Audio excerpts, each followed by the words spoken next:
This is David and Michael, and we'll be giving you your world news update for April 4th, 2017. Our first story covers an event that took place in St. Petersburg yesterday, in what Russian Prime Minister Medvedev described as a terrorist act. A large explosion at the St. Petersburg train station killed at least 11 people. 45 people were injured, 4 of whom are in critical condition. The train was traveling in a tunnel at around 2:30 p.m. when the blast occurred. A spokesperson for the National Anti-Terrorism Committee said the blast was caused by an unidentified explosive device in one of the train's cars.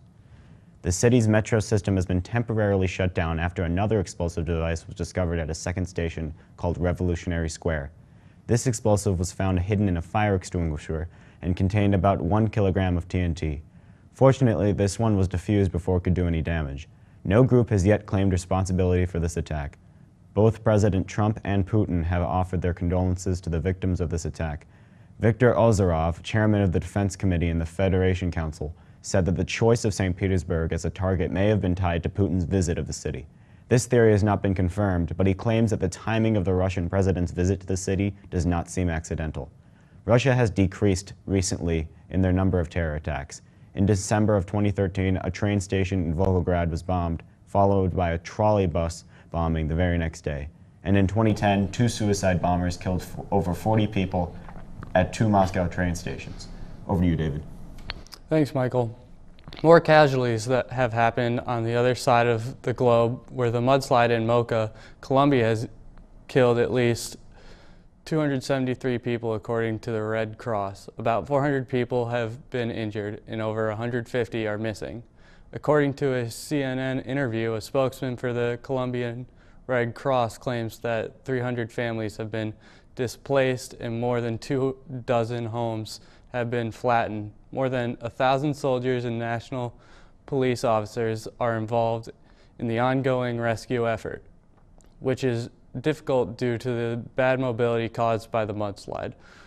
Firefighters say that power and water supplies to the city of Mocha have been cut by the disaster, and the hospital system has shut down. Cars and buses have also been trapped by several feet of mud. One of the biggest victims of this event were children.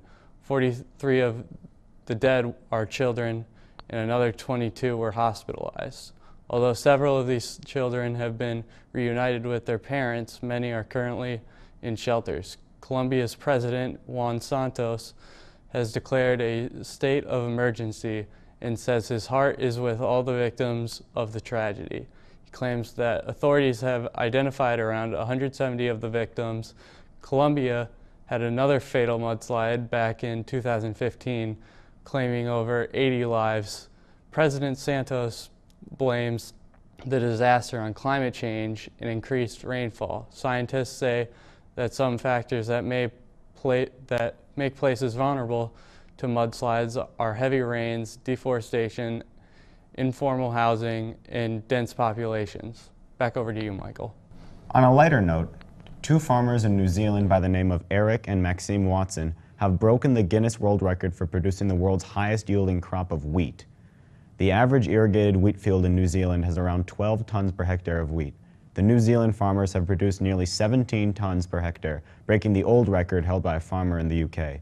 This particular batch of wheat was planted in April of 2016 and was not harvested until February of 2017.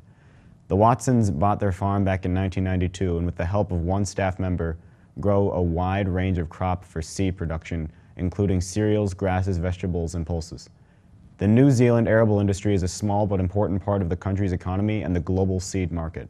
All over the world, the 3 major cereal crops of wheat, maize, and rice make up about half of daily human energy intake. The New Zealand Crop Science Country Manager, Scott Hansen, says the record is not only an important achievement for Watson, but for New Zealand as a whole. This achievement has put New Zealand at the forefront of worldwide farming. He also claims that developing innovative products and crop management programs is helping their goal to have New Zealand be the highest yield-producing country in the world. Well, that's all the time we have for today. Thank you for watching Middleton.